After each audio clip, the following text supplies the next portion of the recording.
நண்பர்கள் அனைவருக்கும் வணக்கம். Welcome to UPSC Tamil by Sarath. UPSC civil service தேர்வுகளில் கேட்கப்பட்ட கேள்விகள் நம்ம பார்த்துட்ருக்கோம். ப்ரீவியஸ் இயர் கொஸ்டின் பேப்பர், அதுக்கான ஆன்சர், இதுக்கான டிஸ்கஷன் நம்ம பார்த்துட்ருக்கோம். இதில் நம்ம இந்தியன் ஹிஸ்ட்ரி, இந்திய வரலாறுலேருந்து கேட்கப்பட்ட கேள்விகள் நம்ம பார்த்துட்ருக்கோம். லாஸ்ட்டாக ஒரு பார்ட் பார்த்தோம். இப்போ நம்ம அடுத்த செட் ஆஃப் கொஸ்டின்ஸ் நம்ம பார்க்கலாம். ஒவ்வொரு கேள்வியும் பார்த்துட்டு அந்த கேள்விகளுக்கு எப்படி நம்ம விடை கொடுக்கலாம், என்ன மாதிரி கேள்விகள் கேட்குறாங்க அப்படின்றத நம்ம பார்ப்போம். ப்ரீவியஸ் இயர் கொஸ்டின் பேப்பர் உங்களுக்கு ரொம்ப முக்கியம். எக்ஸாம்ஸ் பொறுத்த வரைக்கும் ப்ரீவியஸ் இயர் கொஸ்டின்ஸ் நீங்கள் கண்டிப்பாக பார்க்கணும். ஏன்னா டாபிக் அப்படின்றது இப்போ இந்தியன் ஹிஸ்ட்ரி, இந்த ஹிஸ்ட்ரி அப்படின்றது பார்த்திங்கன்னா பெரிய டாபிக். நம்ம எல்லாமே ஹிஸ்ட்ரி தான் சொல்ல போனால். அப்படின்றப்ப எல்லாமே நம்ம படிச்சுட்டு இருக்க முடியாது. எக்கச்சக்கமான புத்தகங்கள், ஒரு 10 புக்கு 20 புக்கு அவ்வளோலாம் படிக்க முடியாது. நீங்கள் ஒரு புக் படிக்கிறீங்கன்னா கூட அந்த ஒரு புக்கை நீங்கள் அட்டை டு அட்டையும் நம்மளால் கம்ப்ளீட்டாக மனப்பாடம் பண்ண முடியாது. அப்போ யூபிஎஸ்சி ஒரு புத்தகத்தில் அவங்க எந்த ஏரியா ஃபோக்கஸ் பண்ணுறாங்க, அவங்க எந்த மாதிரி கேள்விகள் கேட்குறாங்க அப்படின்னு நமக்கு தெரிஞ்சால் தான் நம்மளால் படிக்க முடியும். சரிங்களா? இதனால தான், ஏன்னா யூபிஎஸ்சி எக்ஸாம் நம்ம எழுதிட்டு இருக்கோம். அப்போ கேள்விகள் என்ன மாதிரி கேட்பாங்க, ஒரு பாடத்தில் அவங்க எதை ஃபோக்கஸ் பண்ணுறாங்க அப்படின்னு தெரிஞ்சுக்கிறதுக்கு நமக்கு இந்த யூபிஎஸ்சி ஆல்ரெடி நடத்தின அந்த தேர்வுகளில் இருந்து இந்த கேள்விகள் நமக்கு ரொம்ப துணையாக வந்திருக்கும். அதனால தான் இந்த கொஸ்டின்ஸ் நம்ம பார்க்குறோம். இது ரொம்ப உங்களுக்கு தேர்வுகளில் பயனுள்ளதாக வந்திருக்கும். இந்த சீரீஸ் நீங்கள் தொடர்ந்து நீங்கள் பாருங்கள். இப்போ நம்ம ஃபஸ்ட்டு கேள்வி நம்ம பார்க்கலாம். Which of the following led to the introduction of English education in India அப்படின்னு கேட்டிருக்காங்க. ஆங்கில வழி கல்வி, ஆங்கிலத்திலே பார்த்தீங்கன்னா கல்வி முறை இந்தியாவில் கொண்டு வர்றதுக்கு கீழே கொடுத்துருக்கிறதுல எதெல்லாம் காரணமாக அமைஞ்சிச்சு அப்படின்னு கேட்குறாங்க. இங்கே ஒரு 3 ஆப்ஷன் கொடுத்துருக்காங்க. இந்த 3 ஆப்ஷனில் எதெல்லாம் பார்த்தீங்கன்னா ஆங்கில வழி கல்வி இந்தியாவில் கொண்டு வர்றதுக்கு காரணமாக அமைஞ்சிச்சு அப்படின்னு கேட்குறாங்க. அதுக்கு ஆப்ஷன்ஸில் என்னென்ன கொடுத்துருக்காங்க அப்படின்னு நம்ம பார்ப்போம். ஃபஸ்ட்டு பார்த்தீங்கன்னா சார்ட்டர் ஆக்ட் ஆஃப் 1813, இது ஆங்கில வழி கொண்டு வர்றதுக்கு ஒரு காரணமாக அமைஞ்சிச்சா அப்படின்னு கேட்குறாங்க. இதை நம்ம பார்க்கணும். அடுத்த ஆப்ஷன் பார்த்தீங்கன்னா general committee of public instruction, இதுவும் ஒரு காரணமாக அமைஞ்சிச்சா அப்படின்னு கேட்குறாங்க. ஆங்கில வழி கல்வி கொண்டு வர்றதுக்கு இதையும் நம்ம பார்க்கணும்.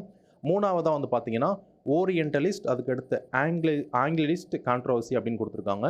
இதையுமே நம்ம பார்க்கணும். சரிங்களா? 3 ஆப்ஷன் கொடுத்துருக்காங்க. அதில் select the correct answer using the code given below அப்படின்னு கொடுத்துட்டு 1 and 2 ஒன்லி, 1 அதுக்கடுத்து 2 மட்டும் சரி, அதுக்கடுத்து 2 மட்டும் சரி, அதுக்கடுத்து 1 3 மட்டும் சரி, 1 2 3 எல்லாமே சரி அப்படின்ற இந்த ஆப்ஷன்ஸ்லாம் கொடுத்துருக்காங்க. சரிங்களா? இதுதான் கொஸ்டின்ஸ் நம்ம கம்ப்ளீட்டாக படிச்சிடணும். எக்ஸாம்லேயே நீங்கள் இதே மாதிரி தான் ஒரு கேள்வி கொடுத்துருக்காங்கன்னா ஃபஸ்ட்டு நீங்கள் இந்த கொஸ்டின் பார்க்கணும். அதுக்கடுத்து அந்த ஆப்ஷன்ஸ் நீங்கள் பார்க்கணும். அதுக்கடுத்து நீங்கள் அவங்க என்ன கேட்குறாங்க, செலக்ட் த கரெக்ட் ஆன்சர்னு கேட்குறாங்களா, இன்கரெக்ட் ஆன்சர் அப்படின்னு கேட்குறாங்களான்னு பார்க்கணும். இங்கே கொடுத்துருக்கிறதுல எது சரியான விடைன்னு நீங்கள் தேர்ந்தெடுங்க அப்படின்னு சொல்கிறாங்களா, இல்லை எது தவறான விடைன்னு தேர்ந்தெடுக்கன்னு சொல்கிறாங்களான்னு நம்ம கண்டிப்பாக நம்ம பார்க்கணும்.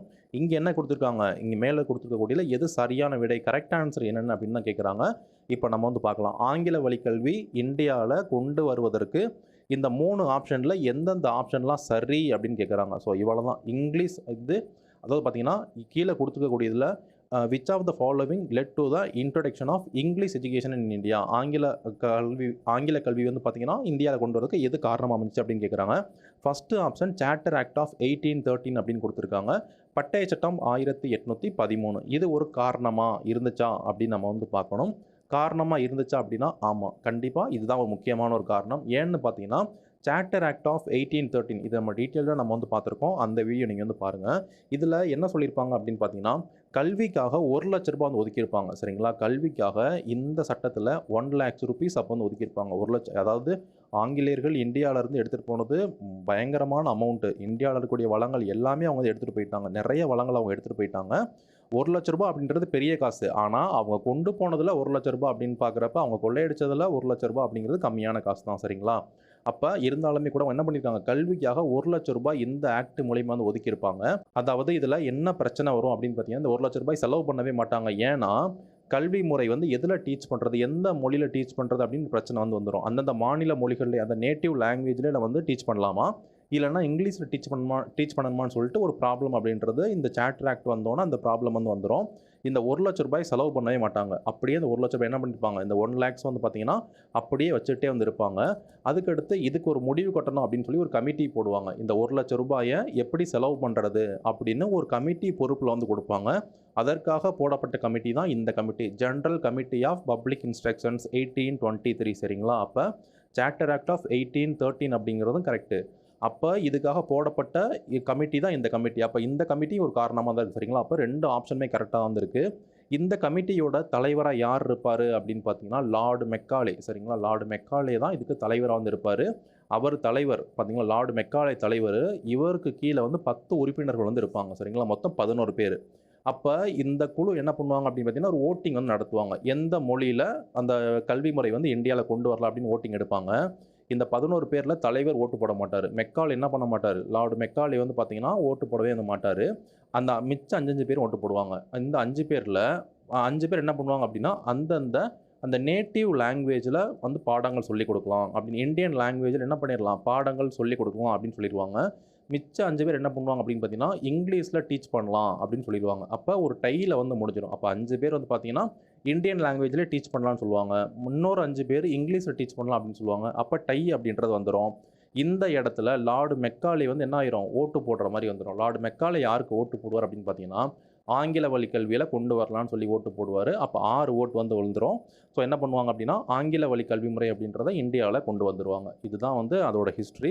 ஸோ அதுக்கடுத்து அந்த இடத்துல வந்து அந்த கான்ட்ரவர்சிக்கு பேர் தான் வந்து பார்த்தீங்கன்னா ஓரியன்டலிஸ்ட், அதுக்கடுத்து ஆங்கிலிசிஸ்ட் கான்ட்ரவர்சி அப்படின்னு சொல்லுவாங்க. சரிங்களா, ஓரியன்டலிஸ்ட் அப்படிங்கிறவங்க அந்தந்த மாநில மொழியில் இந்தியன் லாங்குவேஜில் கல்வி முறை அப்படின்றது இருக்கலாம் அப்படின்னு சொல்லுவாங்க. இவங்க இந்த ஆங்கிலிஸ்ட் அப்படின்றவங்க என்ன சொல்லுவாங்க அப்படின்னு பார்த்தீங்கன்னா ஆங்கில வழியில் மட்டும்தான் வந்து இருக்கணும் அப்படின்னு சொல்லுவாங்க. அப்போ இது 3மே வந்து கரெக்டு தான். ஃபஸ்ட்டும் இதுக்கு ஒரு காரணமாக இருந்துச்சு, அதுக்காக போடப்பட்டது தான் இந்த ஒரு கமிட்டி, இதுவும் கரெக்டு தான். இந்த கான்ட்ரவர்சி வந்ததும் ஆங்கில வழி கல்வி கொண்டு வரதுக்காக ஒரு ரீசன் தான். அப்போ 3மே வந்து கரெக்டு தான். இங்கே கொடுத்துருக்கக்கூடிய 3 ஆப்ஷனுமே சரி தான். அப்போ சரியான ஆன்சர் என்ன அப்படின்னு பார்த்தீங்கன்னா 1, 2 and 3 ஒன்லி. இது எதில் இருக்குது அப்படின்னு பார்த்தீங்கன்னா ஆப்ஷன் டி. அப்போ 1, 2 and 3 ஒன்லி இதுதான் சரியான ஒரு ஆப்ஷன் இந்த கேள்வியை பொறுத்த வரைக்கும். ஸோ அதுதான் நம்ம இங்கே கொடுத்துருக்கோம். சரிங்களா, அப்போ டி தான் இதுக்கு சரியான ஆப்ஷன். 1, 2 and 3 ஒன்லி இதுதான் வந்து சரியான ஒரு ஆப்ஷன். அடுத்த கேள்வி நம்ம வந்து பார்க்கலாம். ஃபஸ்ட்டு கொஸ்டின் நான் வந்து ரீட் பண்ணிடுறேன். Economically one of the result of British rule in India in the 19th century was அப்படின்னு கேட்குறாங்க. பொருளாதார ரீதியாக வந்து பார்த்தீங்கன்னா ஆங்கில ஆட்சியினுடைய முடிவு எப்படி இருந்துச்சு 19ஆம் நூற்றாண்டுலன்னு கேட்குறாங்க. அதை சரிங்களா, 19ஆம் நூற்றாண்டில் ஆங்கில ஆட்சி வந்து பொருளாதார ரீதியாக வந்து எப்படி பார்க்கப்படுது, எப்படி இருந்துச்சு அப்படின்னு கேட்குறாங்க. பொருளாதார ரீதியாக 19ஆம் நூற்றாண்டில் ஆங்கிலேயர்களுடைய ஆட்சி முக்கியமாக எப்படி இருந்துச்சு அப்படின்னு கேட்குறாங்க. இந்தியாவில் அதோடைய ரிசல்ட் என்ன அப்படின்னு கேட்குறாங்க. சரிங்களா, இதுதான் வந்து கேள்வி. ஸோ அதில் 19ஆம் நூற்றாண்டு அப்படின்றது எப்போலேருந்து எப்போ வரைக்கும் அப்படின்னு பார்த்தீங்கன்னா 1801 1900 வரைக்கும். சரிங்களா, இந்த காலகட்டத்தில் என்ன நடந்துச்சு இந்தியாவில் பொருளாதார ரீதியாக அப்படின்னு தான் கேட்குறாங்க. இதுதான் கொஸ்டின். அதில் 4 ஆப்ஷன் வந்து இருக்குது.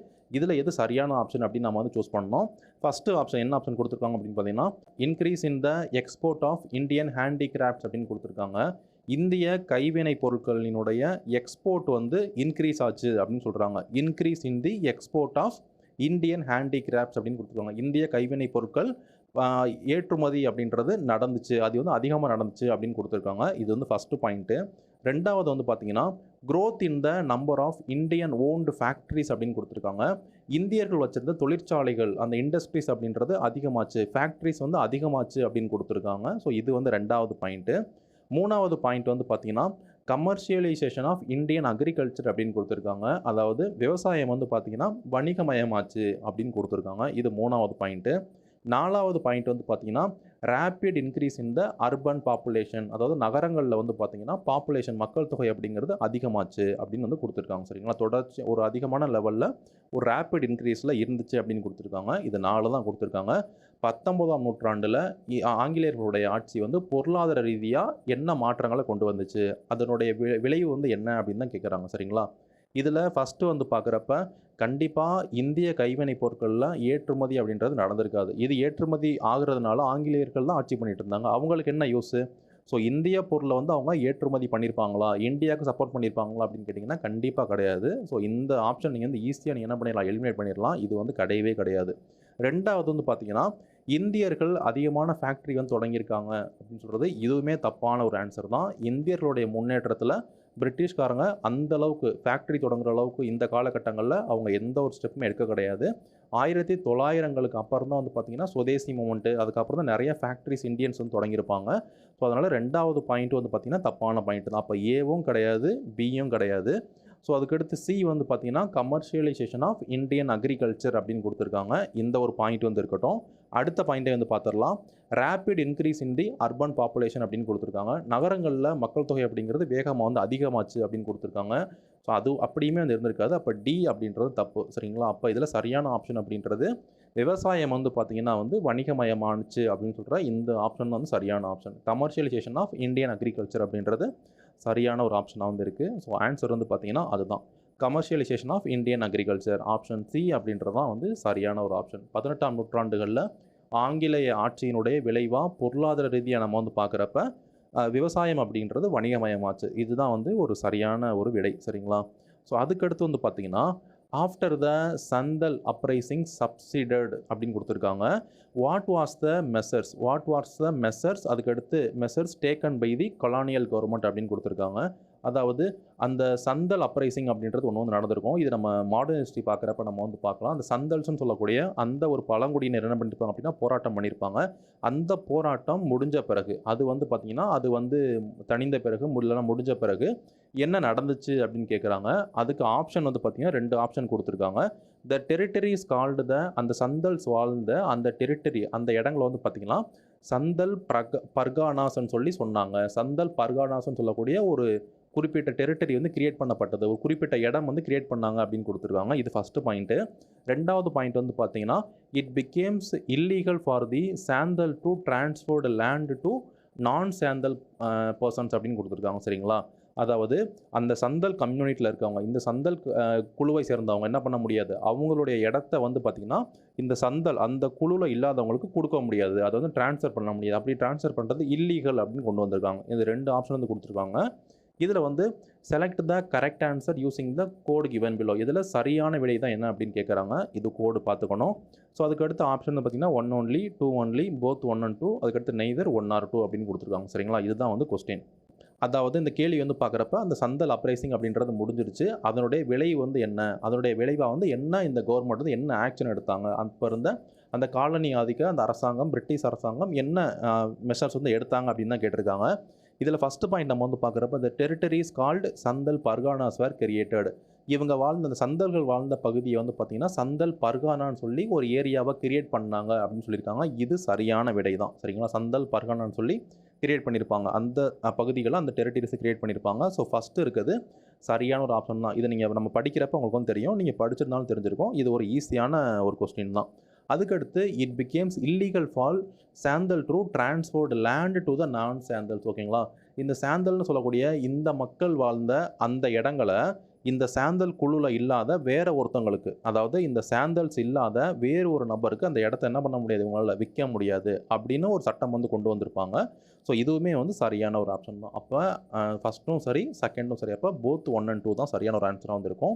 அப்போ இதில் சரியான ஆன்சர் வந்து பார்த்திங்கன்னா சி அப்படின்றது தான் இதில் சரியான ஒரு ஆப்ஷன். சரிங்களா? ஸோ அதுதான் நம்ம வந்து கொடுத்துருக்கோம். இதில் வந்து போத் 1 and 2 இது ஒன்றுமே இந்த 1 அப்படின்றதும் சரி தான், 2 அப்படின்றதும் இதில் சரி தான். சரிங்களா? அடுத்த கேள்வி நம்ம வந்து பார்க்கலாம்.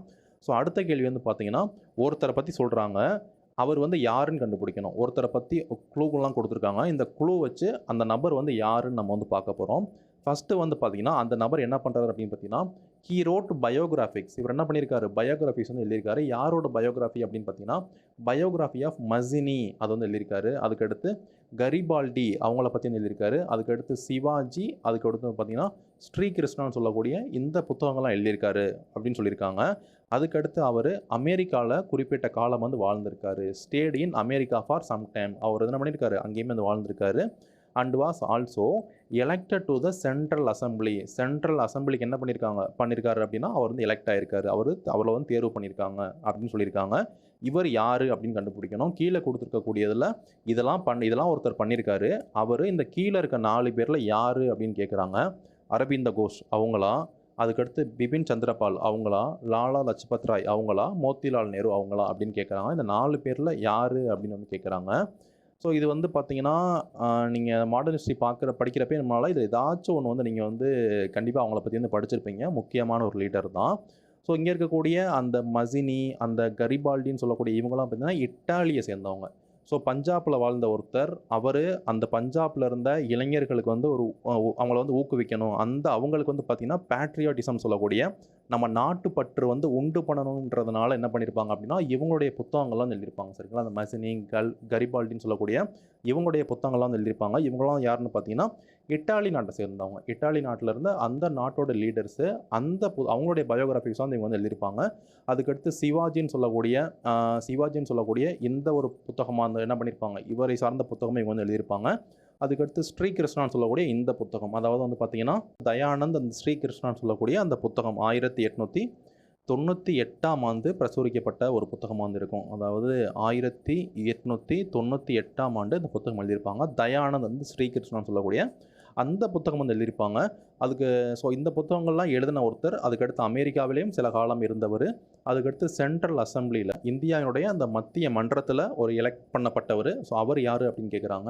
இது யார் அப்படின்னு பார்த்தீங்கன்னா லாலா லஜ்பத் ராய் தான். இது நீங்கள் படிக்கிறப்ப தெரியும், பஞ்சாப்னு சொன்னோன்னே நீங்கள் வந்து கெஸ் பண்ணியிருப்பீங்க. லாலா லஜ்பத் ராய் தான் இதுக்கு சரியான ஒரு ஆப்ஷன். இது நீங்கள் மாடர்ன் ஹிஸ்ட்ரி படிக்கிறப்ப நீங்கள் ஈஸியாக நீங்கள் தெரிஞ்சுப்பீங்க. அப்போ சரியான ஆன்சர் யாருன்னு பார்த்தீங்கன்னா, பஞ்சாபினுடைய சிங்கம் அப்படின்னு அழைக்கப்பட்ட லாலா லஜ்பத் ராய். இவங்க தான் வந்து பார்த்தீங்கன்னா இந்த கேள்விக்கு சரியான ஒரு ஆன்சர். இதுதான் வந்து இந்த கேள்விக்கு சரியான ஆன்சர் வந்து இருக்கும். ஆப்ஷன் சி தான் இதுக்கு சரியான ஆப்ஷன். இப்போ நம்ம 4 கேள்வி நம்ம வந்து பார்த்துருக்கோம். இன்னைக்கு செஷனுக்கு 4 கேள்வி அப்படின்றது போதும். நாளைக்கு நம்ம அடுத்த நெக்ஸ்ட் பார்ட் நம்ம வந்து பார்க்கலாம். இந்த கொஸ்டின்ஸ் டிஸ்கஷன் உங்களுக்கு எந்த அளவுக்கு பயனுள்ளதாக இருந்துச்சு அப்படின்னு நீங்கள் சொல்லுங்கள். அடுத்தடுத்து நம்ம உங்களுக்கு நிறைய காணொலிகள் நம்ம வந்து கொண்டு வரோம். டெலிகிராமில், இன்ஸ்டாலே நம்ம பேஜை நீங்கள் கண்டிப்பாக நீங்கள் ஃபாலோ பண்ணிக்கோங்க. இந்த சந்தேகங்கள் இருக்குது அப்படின்னு நீங்கள் சொல்லுங்கள். Thank you friends.